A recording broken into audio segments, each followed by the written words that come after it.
Hi everybody, I'm Dr. Qazi. I'm a skin restoration specialist in Newport Beach, California. I focus mostly on acne and scars and pigmentation. I do a lot with facial balancing and collagen stimulation as well. I had a really great weekend. Hopefully you guys did as well. I had a really cool cases today. A lot of patients from out of state. I'll walk you through a bit of those ones and also talk about this patient. He comes all the way from New Mexico, and somebody who had been suffering from acne, from scars for a long time. Really interesting case. I will go through how I solved his scars. It's almost completely smooth at this point.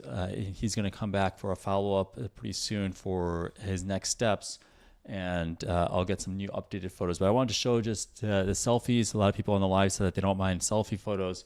So I'll show you guys some of these for now, and then when he comes in, we'll give you some new updated photos as well in our place. But really exciting, just because this is somebody who's pretty close to as smooth as you could possibly get, and it's exciting. You know, he's somebody who had suffered a long time with acne, with scars, and wasn't able to get anywhere with the treatments he was doing before. He was somebody who didn't have proper access to healthcare providers as well, and unfortunately just suffer the consequences, suffer from a lot of the acne and the scars. Hi, Mrs. Jones, good seeing you on. Thank you so much for coming on as usual. Really always appreciate you.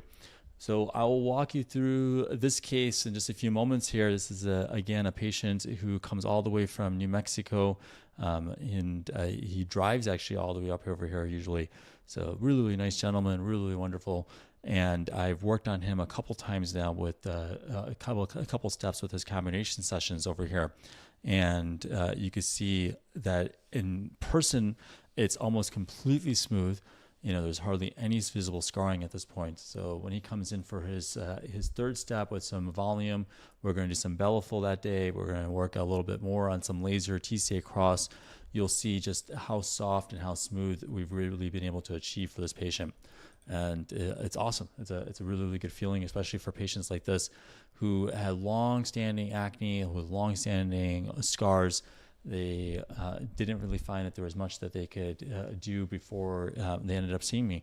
So 2 steps over here for this patient, and I'll show you his updated photos at some point, but I just want to showcase this progress right here.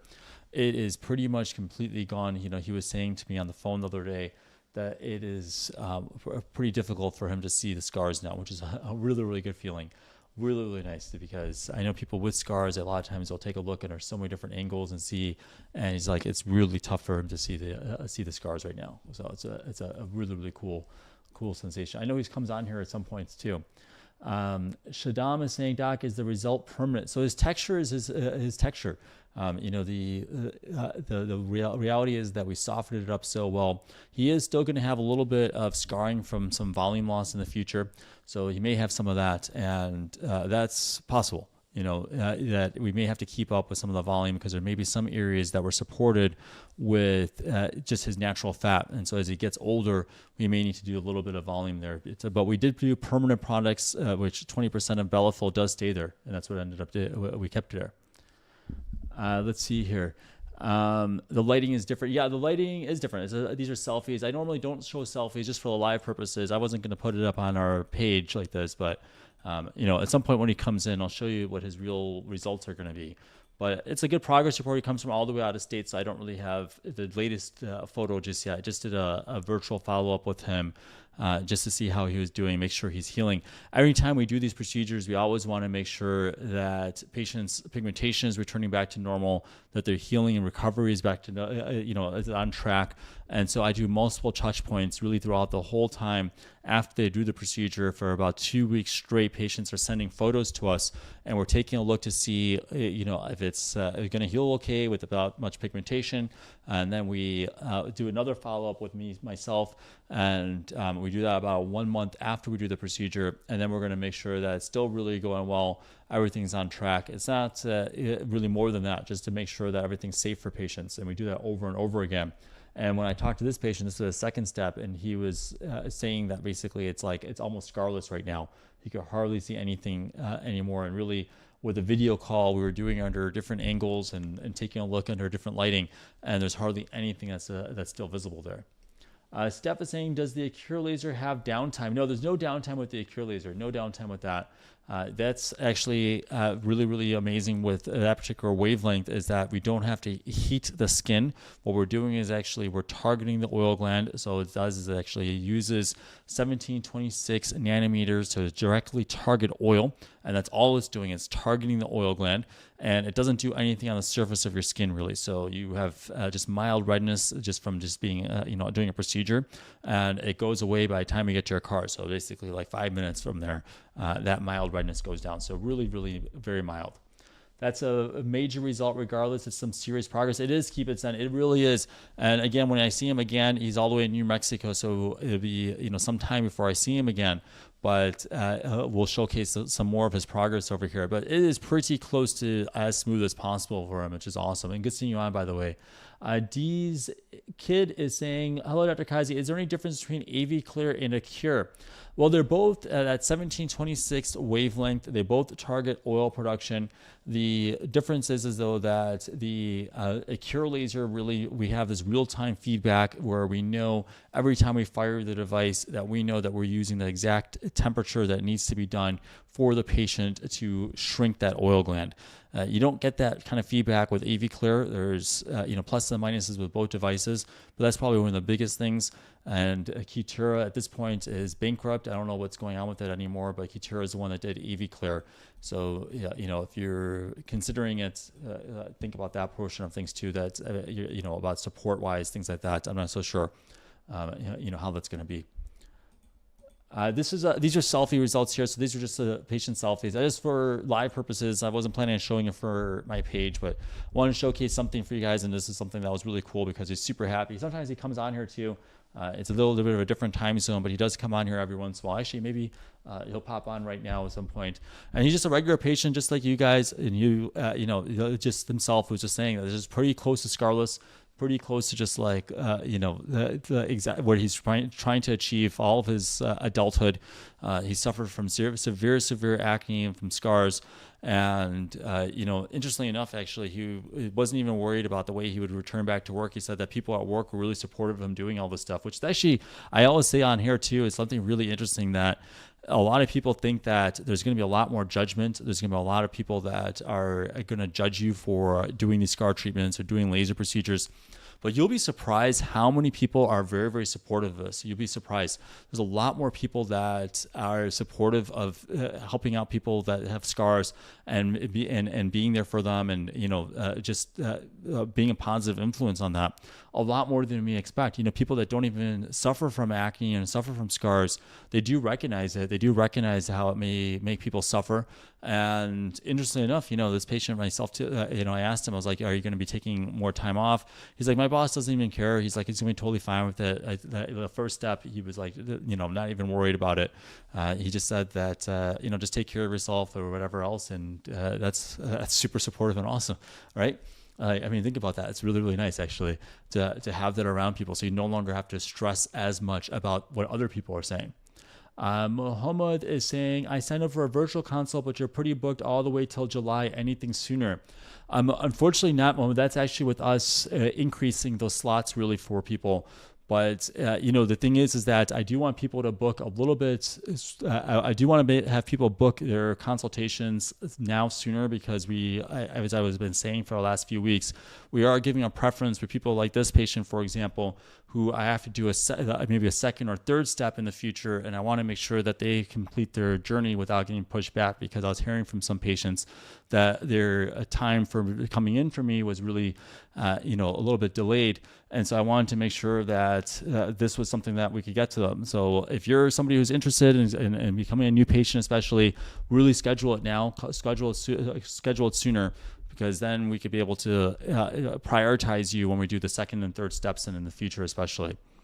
Does Accure laser reduce acne? Yes, it helps reduce the oil gland that causes acne. So basically, the sebaceous gland needs to be reduced. It needs to be normalized a bit more. So that way, even if your hormones are fluctuating or you want on a binge of like just a bunch of dairy products, something like that, that may be the case. But it's still not going to trigger the oil, the sebaceous gland that it used to.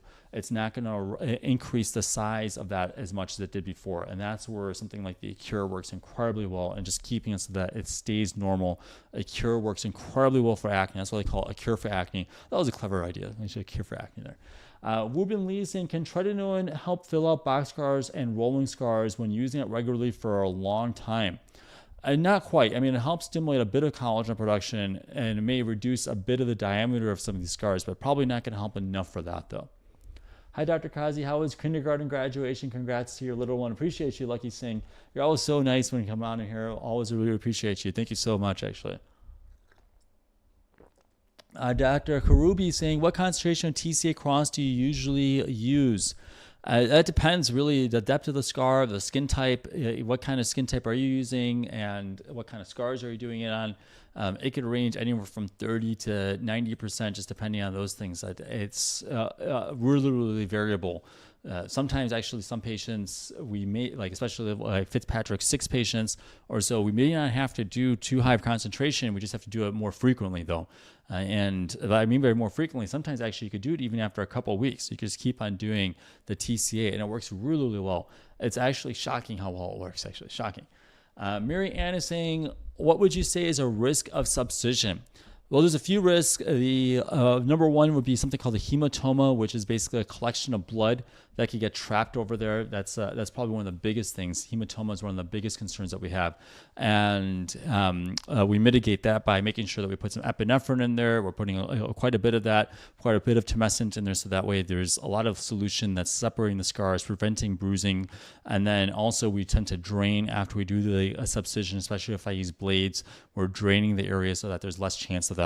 The other big risk factor, especially in certain parts of the face, is a concern where you could damage certain ligaments, displace fat pads as well. And those are all real concerns. I got to make sure that at all times I'm in the correct layer as I'm doing it. I'm never doing wild movements. I'm really focused and controlled as we're doing it. Those are ways that we really prevent that kind of loss there, or that kind of damage.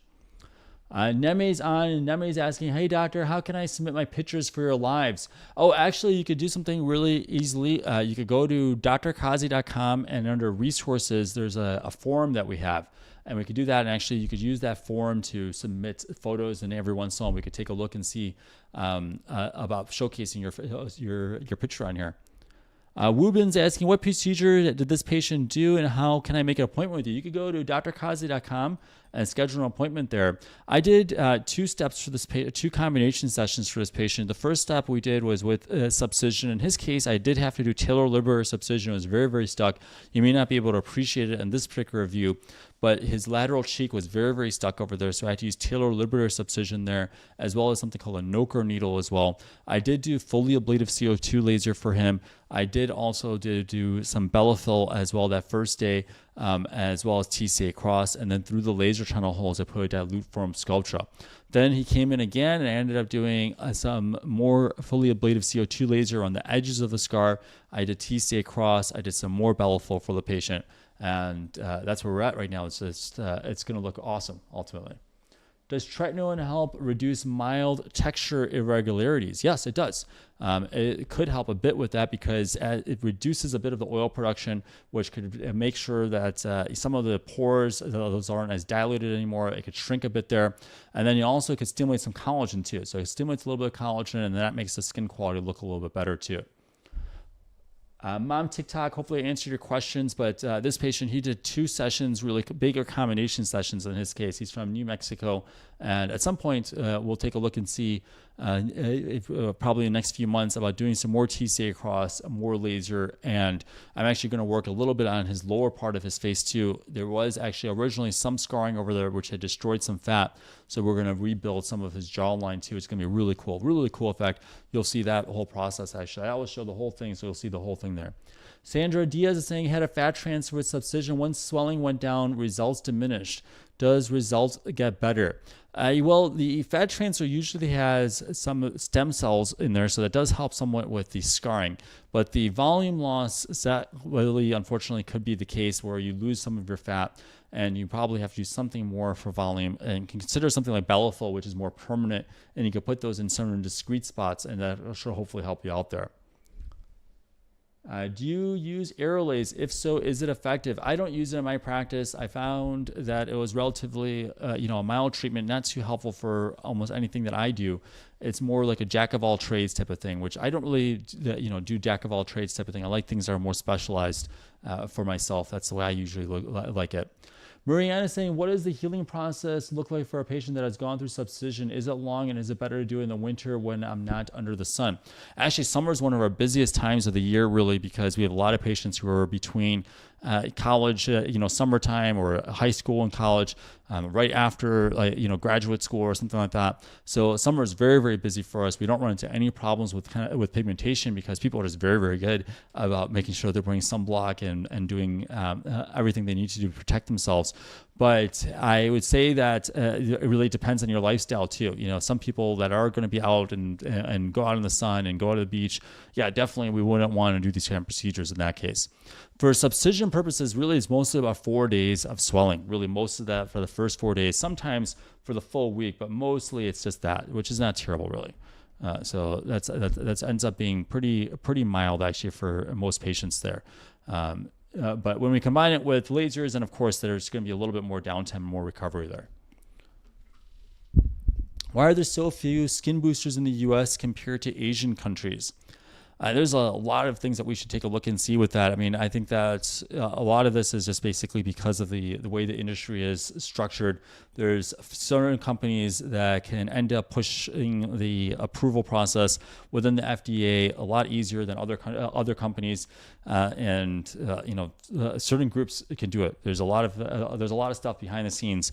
If you look at like just the way the FDA works, and if you look at like where their corporate sponsors are or who they work with otherwise, you'll see it's a whole long list. Actually, these guys are working with major corporations, and it's really difficult then for a smaller corporation, a smaller company to then come in and try to get FDA approval, because these guys are already on these boards for huge multi-billion-dollar pharmaceutical companies. That's who's on the FDA boards. It's pretty crazy when you actually look at it. It's pretty insane, actually. And it's like, no wonder why some of this stuff gets approved. No wonder why some of this stuff doesn't get approved. And it's like, why is it that why is it that we're left with inferior products sometimes, or inferior devices sometimes? And it's a lot of it's because of that, really. It's just like, it doesn't take much more than that. We've been saying, how often should subcision be needed? I'm planning to do once every 5 or 6 weeks. I have mixed boxcar and rolling scars. We'll reach out to you via website. Hopefully it will work out for me. I'm going to say I have moderate boxcar and rolling scars. I mean, usually I just do one time for subcision, usually a single session for subcision. I don't do more than that. I'm not sure, what your thought process is or why you would need to do that many sessions of subcision, but you don't need to do that much subcision. It's not the case. You don't need to do that much subcision. So, somebody's not paying attention to your kind of scars or your skin type, and they're probably offering something that they may not be comfortable doing. This is somebody actually also, I just did a single session of subcision over here for this patient. So for those who are saying, well, that was a selfie result, well, here's somebody that we have from the exact same lighting. You can see over the course of a year and a half, a little bit more than a year and a half, you can see this particular patient. This is an awesome, amazing, killer result over here. And you can see this was after a single session of subcision. In this case, I did do excision as well. We took out the scar in this case, but still, I mean, this is single session right there. So it's clear that you don't have to do multiple sessions like that. It's clear, especially of something like subcision. So for anybody who is telling you that you have to do 6 times or multiple times of subcision, I'm not sure about that. Let's see here. Mary is saying, I'm really scared to do subcision as it looks so invasive. I mean, there's very few people in the world that I would trust to do subcision, to be totally honest with you. I'd be very, very hesitant with a lot of people that do it. But there's a way to do it very safely. There's a way. And look, there's some patients on here right now that are coming on. John is on here right now, and a few other people that just kind of came on. They're my patients, or there's some other people on here that may be willing to say that they did it, and they could talk you through the whole process, and they could explain how it was. It was very, very doable. Subcision is something I pride myself on. I'm very, very careful, very meticulous as I do it. How do I remove PIE? Well, this case, actually, for this patient, we did remove some of that too. You could use the XLV laser, which works out very, very well in those discrete little spots, those red spots. We use that. And then on top of it, you could use some certain topical creams. Azelaic acid could be a good option there. That could be a good option there. I have factor V Leiden. Would you need me to be on blood thinner? I've had it done before, and it seems that you may. No, not necessarily. No, you don't need to be on a blood thinner, and that really doesn't change too much, actually. So not much that we have to really particularly worry about, especially with for our purposes here.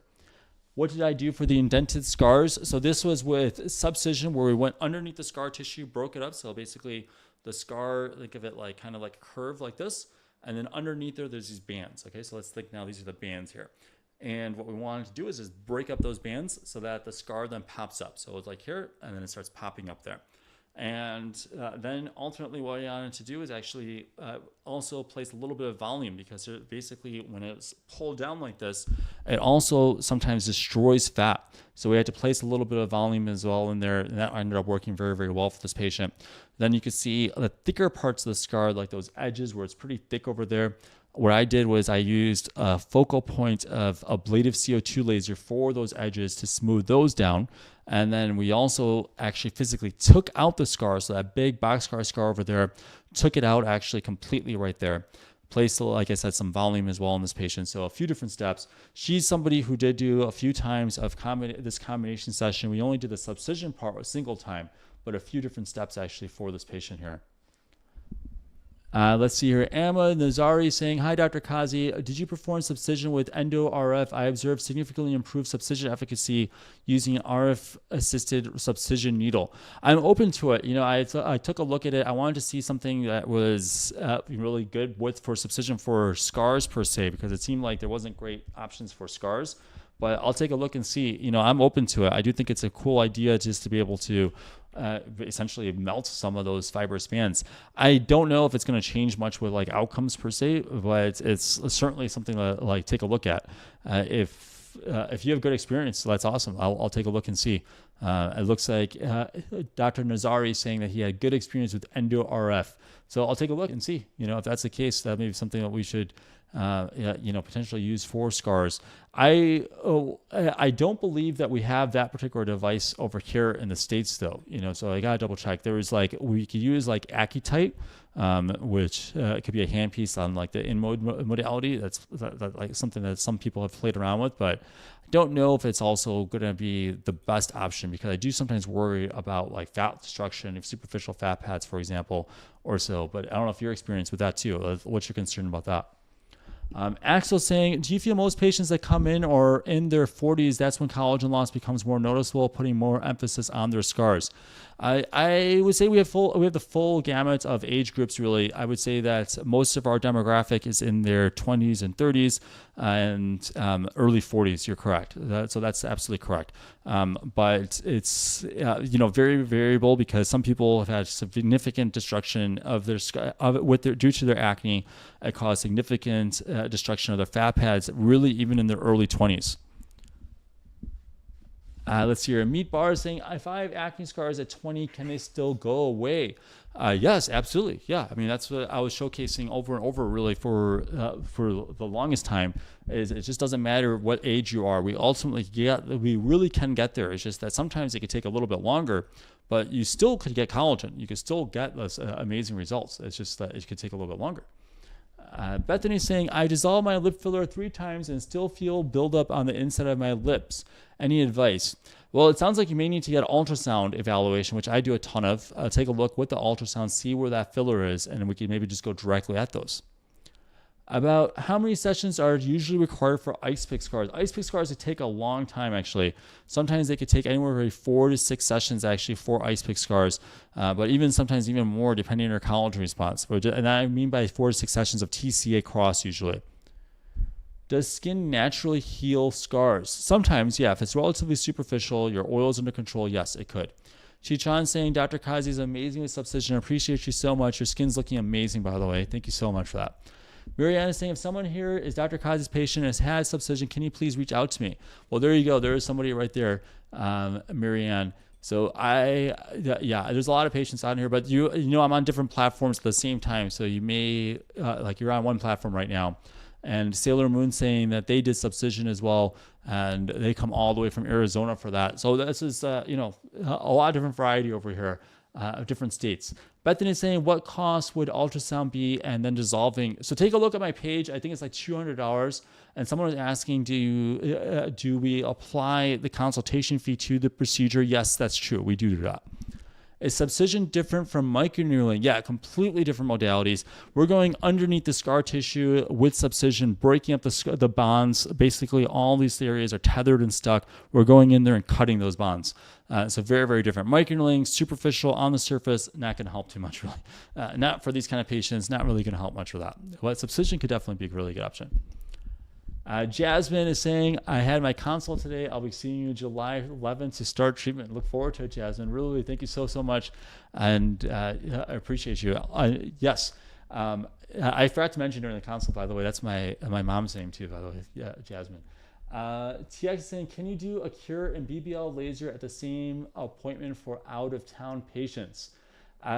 Yes, we could. Yeah, we could do it. Yes, we could do Accure and BBL. Usually it is the same thing. It usually is the same thing that can be done the same day. Ree is saying, what are some common things that could go wrong when other people do Subcision? It's not necessarily common, but sometimes you do see complications. Sometimes you can actually see scarring that occurs because people didn't use enough numbing solution in there, or they went too superficial with certain tools, and that could end up causing actually some scarring where it gets a little bit raised after they do Subcision. Sometimes you can see the consequence of hematoma, where you get a little bit of loose area of skin due to the hematoma, so the skin got too stretched out.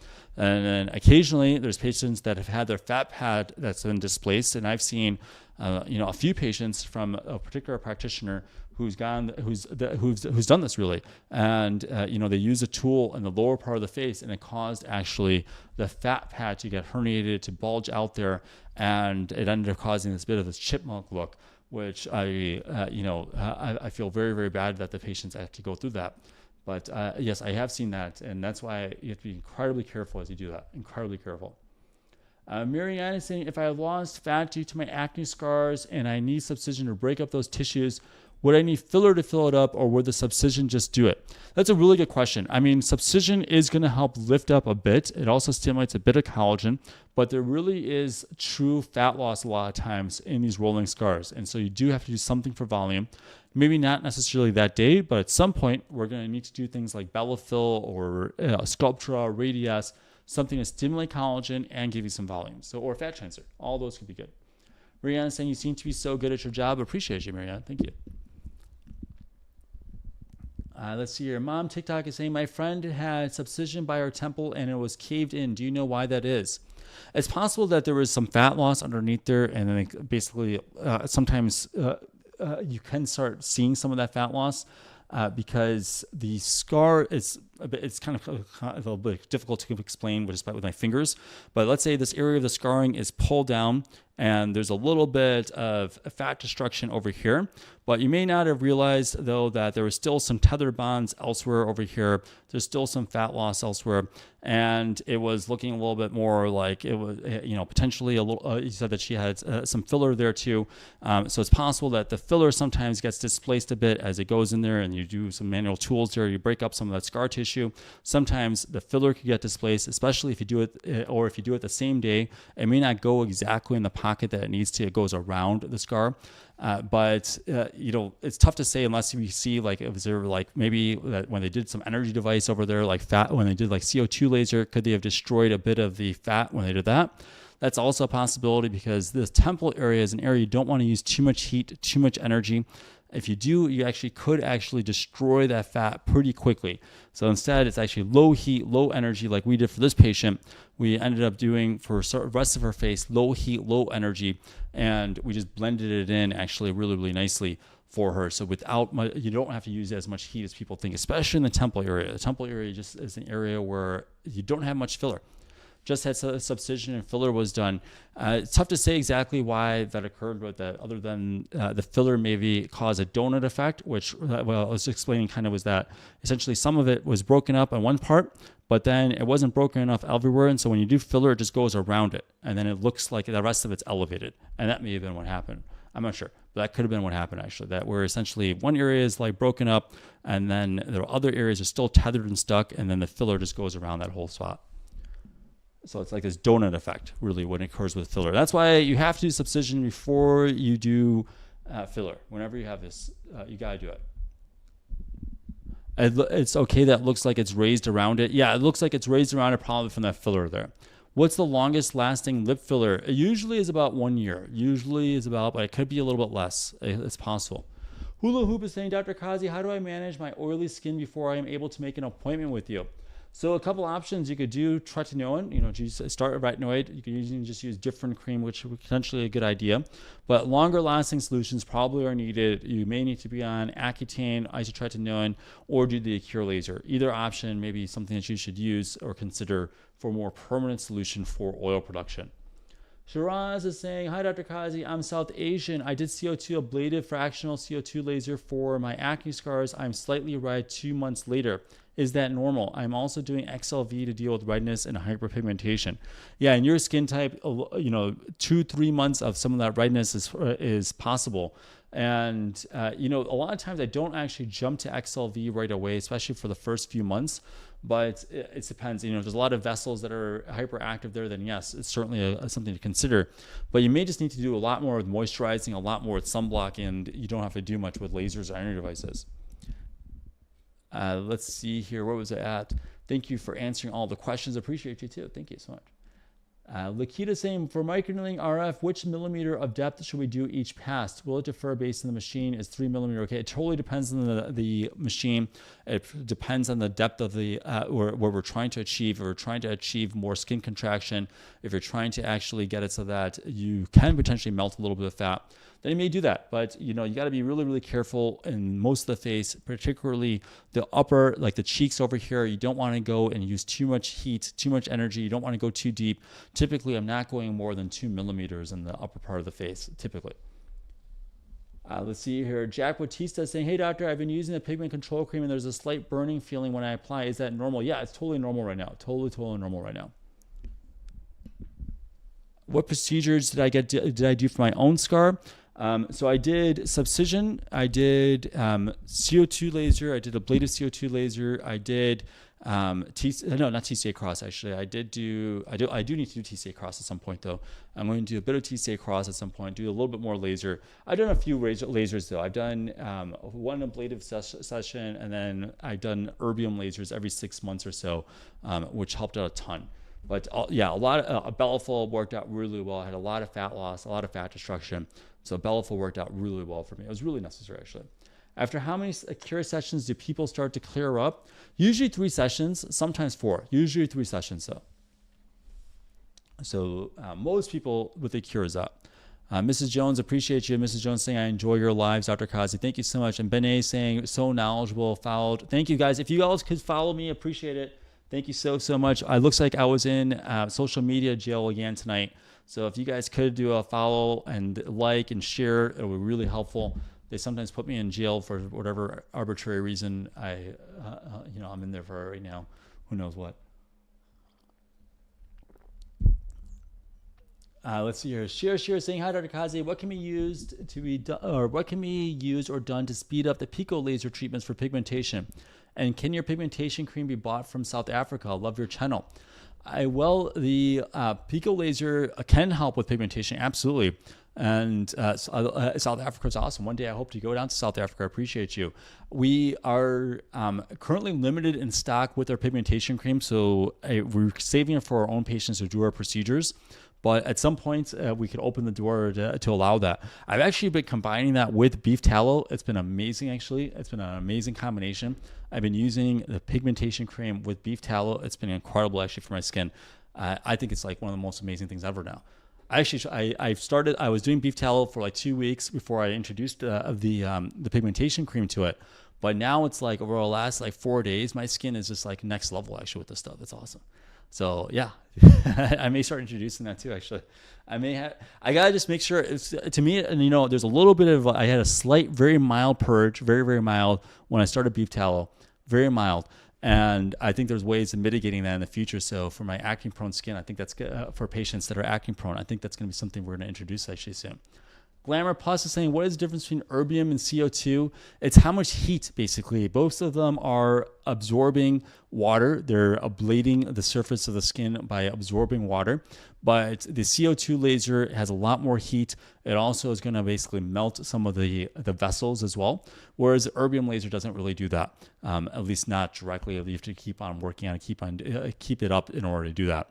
So there's a lot more blood that actually occurs with the erbium laser because it's not actually melting the blood vessels. So it's good actually for darker skin types, the erbium laser, especially because of that lack of heat. But CO2 laser is what I use for the edges of these scars because it's just so thick and you want something to really remodel that tissue, and the CO2 laser works very, very well for that. So that's what I ended up doing. And so again, guys, if you could just like the page and give me a follow, that'd be really helpful so I can get out of the social media jail that just occurred right here. And I'll answer this last question here. What's the cost of consultation? It's $150. It does get applied towards treatments though, so feel free to do that there. How far apart can you do cure sessions? Usually once a month. There. I appreciate you guys so much. And by the way, a cure is just usually 3 sessions for the vast majority of patients. Some people need 4. Most patients just need 3 sessions though. Thank you guys.